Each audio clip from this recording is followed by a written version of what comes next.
የፈጠረ ሁሉን የጀመረ ሁሉን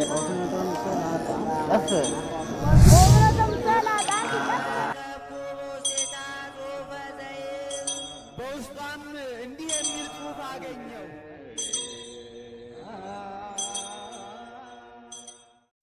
አንድ አምላክ በሚሆን በአብ በወልድ በመንፈስ ቅዱስ ስም አሜን። መጋቢት 12 ሊቀ መላእክት ቅዱስ ሚካኤል ወደ ጠንቋዩ በለዓም ተልኮ አህያዋን በሰው አንደበት አናግሮ የእስራኤልን እርግማን ወደ በረከት የመለሰበት ዕለት ነው። ከመላእክት ጋር በማዕድ አብረው ይቀመጡ የነበሩትና የዥማን ወንዝ በሐምሌ ወር አቁመው የተሻገሩት ሙታንን በጸሎታቸው ያስነሱ የሸዋው አቡነ ተስፋ ጽዮን ዕረፍታቸው ነው። እርሳቸውም የአጼ ዳዊት ልጅና የአጼ ዘርዓ ያዕቆብ ወንድም ናቸው። ዳግመኛም በዚህች ዕለት ቅዱስ ሚካኤል ለቅዱስ ዲሜጥሮስ ንጽሕናውን ድንግልናውን ለሕዝቡ እንዲገልጽ የነገረበት ዕለት ነው። የቅዱስ ዲሜጥሮስም ልደቱ በዚህ ዕለት ነው። ከፍልስጤም ሀገር የተገኘው ሰማዕቱ ቅዱስ መላዚ ዕረፍቱ መሆኑን ስንክሳሩ በስም ይጠቅሰዋል። አቡነ ተስፋ ጽዮን ጻድቁ ሀገራቸው ሸዋ ሲሆን የንጉሥ የአጼ ዳዊት ልጅና የአጼ ዘርዓ ያዕቆብ ወንድም ናቸው። ስንክሳሩ መናኔ መንግሥት ወብእስት በማለት ይጠራቸዋል። አቡነ ተስፋ ጽዮን በመጀመሪያ በዓለም ነቅሶ መኖርን አልፈልግም በማለት የዓለምን ጣዕም ንቀው በመተው ገዳም ገብተዋል። በታላቅ ተጋድሎ እየኖሩ አጠቃላይ የመርሃ ቤት የገዳማትን ሲመሩና ሲያስተዳድሩ ነበር። ጻድቁ በመስቀላቸው በመባረክ በሐምሌ ወር የዥማን ወንዝ አቆመው የተሻገሩ ታላቅ አባት ናቸው። ብዙ ሙታንን በማስነሳትና ታላላቅ ተአምራትን በማድረግ ነው ወንጌሉን ሲሰብኩ የነበረው። አባታችን ከመላእክት ጋር በማዕድ አብረው ይቀመጡ የነበሩ ናቸው። በተለያየ ሀገር የሚኖሩ ቢሆኑም ከወለቃው አቡነ ዘአማኑኤል ጋር በመንፈስ ቅዱስ መሪነት እየተገናኙ ስለ ገዳማት ይወያዩ ነበር። አቡነ ተስፋ ጽዮን በትግራይ ትልቅ ገዳም ያላቸው ሲሆን በደብረ ማርቆስ ገዳም ደግሞ ቅዱስ ገድላቸው ይገኛል። ጻድቁ ከብዙ ተጋድሎ በኋላ ጌታችን ተገልጦላቸው ታላቅ ቃል ኪዳን ሰጥቷቸው በዛሬው ዕለት መጋቢት 12 በታላቅ ክብር አርፈዋል። ረድኤት በረከታቸው ይደርብን፣ በጸሎታቸው ይማረን።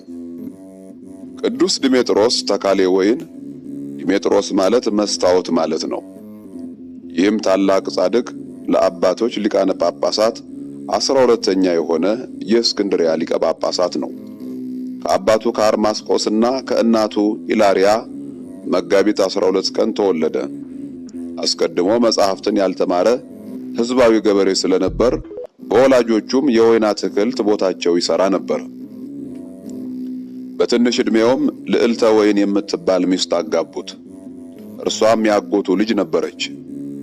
ባልና ሚስት ሆነው በአንድ አልጋ አብረው እየተኙ ነገር ግን በግብር ሳይተዋወቁ መልአክ እየጋረዳቸውና እየጠበቃቸው ድንግልናቸውን ንጽሕናቸውን እየጠበቁ ሲኖሩ ይህንን ምስጢራቸውን ከእግዚአብሔር በቀር ማንም የሚያውቅ የለም። ከሐዋርያው ማርቆስ ቀጥሎ በእርሱ መንበር 11ኛው ሊቀ ጳጳሳት የነበረው አቡነ ዮልዮስ ዕረፍቱ በደረሰ ጊዜ መልአክ ተገልጦለት ነገ የወይን ዘለላ ይዞ ወደ አንተ የሚገባ ሰው አለ፣ ከአንተ በኋላ ሊቀ ጳጳሳት የሚሆነው እርሱ ነውና ያዘው አለው። በዚያች ቀን ዲሜጥሮስ ወደ አትክልቱ ቦታ ገብቶ ሳለ ያለ ጊዜዋ ያፈራች የወይን ዘለላ አገኘ። እርሱም ይህችንስ የወይን ዘለላ ለሊቀ ጳጳሳቱ ሰጥቻቸው በረከት እቀበልባታለሁ ብሎ አሰበና ወደ አባ ዮልዮስ ዘንድ ይዞ ሄደ። በመንገድም ሳለ ሊቀ ጳጳሳቱ አባ ዮልዮስ አርፈው ጳጳሳቱና ሕዝቡ ሊቀብሯቸው ሲወስዳቸው አገኛቸው። እርሳቸውም ከማረፋቸው በፊት ከእርሳቸው በኋላ ማን እንደሚሾም ለሕዝቡ ምልክት ነግሯቸው ነበር። ይኸውም ያለ ጊዜዋ ያፈራች የወይን ዘለላ ይዞ የሚመጣውን ሰው በእኔ ቦታ እንድትሾሙት የእግዚአብሔር መልአክ አዞኛል ብለው ነግሯቸው ስለነበር ሊቀብሩ ሲወስዷቸው ዲሜጥሮስንም ያለ ጊዜዋ ያፈራች የወይን ዘለላ ይዞ ሲመጣ አገኙትና ከቀብራቸው በኋላ ወስደው በሐዋርያው በቅዱስ ማርቆስ መንበር 12ኛው ሊቀ ጳጳሳት አድርገው በተወለደበት ዕለት መጋቢት 12 ቀን ሾሙት። ከሹመቱ በኋላ ቅዱስ ዲሜጥሮስ በቁርባን ጊዜ ጌታችንን በግልጽ ያየው ነበር። የሰዎቹም ሁሉ ድብቅ ኃጢአት በግልጽ ይታየው ስለነበር የበቃውንና ያልበቃውን እየለየ ንስሐ ይሰጣቸው ነበር እንጂ በኃጢአት ውስጥ እንዳሉ እንዲሁ በድፍረት ወደ ሥጋ ወደሙ አያቀርባቸውም ነበር። በዚህም ብዙዎቹን በቅድስና ጠበቃቸው። ነገር ግን ሰይጣን ያደረባቸው ክፉዎች ሰዎች ቀንተውበት ራሱ ሚስት አግብቶ ጋለሞታ ይዞ ሳለ ድንግል ሳይሆንና ሳይገባው በወንጌላዊው ማርቆስ መንበር እየኖረ ብለው አሙት። በዚህም ጊዜ መልአኩ ቅዱስ ሚካኤል ተገልጦለት በአንተና በሚስት መካከል ያለውን ቅድስና ለሕዝቡ ግለጥላቸው አለው። ዲሜጥሮስም ከቅዳሴ በኋላ ሰው እንደተሰበሰበ ደመራ አስደምሮ ልብሰ ተክህኖውን እንደለበሰ በሚነደው እሳት ውስጥ ገብቶ መጸለይ ጀመረ። በእሳት ውስጥ እንዳለ ከእሳቱ ፍም አንስቶ በሚከናነብበት ቀጸላ አደረገ። ሚስቱንም ጠርቶ መጎናጸፊያሽን ዘርጊ አላትና በመጎናጸፊያዋ የእሳቱን ፍም ጨመረ። ነገር ግን የእርሱን ቀጸላና የሚስቱን መጎናጸፊያ ምንም እሳት አልነካውም ነበር። በእሳቱም መካከል በአንድነት እየጸለዩ በቆሙ ጊዜ ሕዝቡ ይህን ተመልክቶ እጅግ አደነቀ። እርሱም የእሳቱን ፍም እያነሳ ቢረጨው ሐሜተኞችን ብቻ እየመረጠ አቃጠላቸው። ሕዝቡንም ቅድስናውንና ንጽሕናውን አይተው በመጸጸት ይቅር በለን ብለው ይቅር ብሏቸው ስለ ኃጢአታቸው ጸልዮላቸዋል። ቅዱስ ዲሜጥሮስንም የተአምራቱን ምስጢር በጠየቁት ጊዜ እንዲህ አላቸው። ይህን ሥራ የሠራሁት ከንቱ ውዳሴ ሽቻ አይደለም። እናንተ እኔን አምታችሁ እንዳትጎዱ ከዚህችም ሴት ጋር በመካከላችን ተሰውሮ ያለውን ምስጢር እገልጥላችሁ ዘንድ የእግዚአብሔር መልአክ ስላዘዘኝ ነው እንጂ እርሷ የአባቴ የወንድሙ ልጅ ናት። በሕፃንነቷም አባቷ ስለሞተ በአባቴ ቤት ከኔ ጋር አደገች። አካለ መጠንም በደረሰን ጊዜ አባቴ እርሷን አጋባኝ። ወደ ጫጉላ ቤትም በገባን ጊዜ እኔ እህትህ ስሆን ለአንተ እንዴት አጋቡኝ አለችኝ።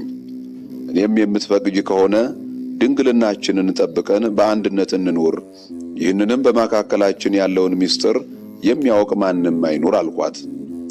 በዚህም ተስማምተን በአንድ ቤት ውስጥ በአንድ አልጋ እየተኛን አንድ መጎናጸፊያም እየተጎናጸፍን 48 ዓመት ያህል ኖርን። ይህንንም ሥራችንን ከእግዚአብሔር በቀር የሚያውቅ የለም። እኔም እርሷ ሴት እንደሆነች አላወቅኳትም፣ እርሷም እኔን ወንድ እንደሆንኩ አታውቅም። በየሌሊቱም ሁሉ በንስር አምሳል ወደ መኝታ ቤታችን እየገባ ክንፎቹን አልብሶን ያድራል፣ ሲነጋም ከእኛ ይሰወራል አላቸው። ቅዱስ ዲሜጥሮስ አድሮባሃልና የብሉይና የሐዲሳትን መጻሕፍት ሁሉ አንብቦ ተረጎማቸው። ምስጢራትም ተገለጡለት። ባሕረ ሐሳብ የተባለውንም ድንቅ የሆነ የዘመር መቁጠሪያ ሰርቶ ያዘጋጀው ይህ ቅዱስ ዲሜጥሮስ ነው። ቅድስት ቤተ ክርስቲያናችንም ይህ ጻድቅ በመንፈስ ቅዱስ መሪነት የቀመረውን ይህን የዲሜጥሮስን ቀመር በሚገባ እየተጠቀመችበት ነው። በዚህ የቀን አቆጣጠር ቀመር መሠረት የደብረ ዘይት፣ የሆሳዕና፣ የትንሣኤና የጵራቅሊጦስ በዓላት ሁልጊዜ በየዓመቱ ከይሁዳ አይወጡም። ስቅለትም ሁልጊዜ ከአርብ አይወጣም። የጌታችን የዕርገቱን በዓል ከሐሙስ አይወጣም። ቀመሩንም አዘጋጅቶ ሲጨርስ ለኢየሩሳሌም፣ ለሮሜ፣ ለኤፌሶንና ለአንጾኪያ አገሮች ላካቸው። ጻድቁ አርጅቶና ሸምግሎ በደከመ ጊዜም ሕዝቡ በአልጋ ላይ አስቀምጠው ተሸክመው ወደ ቤተ ክርስቲያን ያደርሱትና ያስተምራቸው ነበር። ቅዱስ ዲሜጥሮስ በተወለደ በ115 ዓመቱ ጥቅምት 12 ቀን በታላቅ ክብር አርፏል።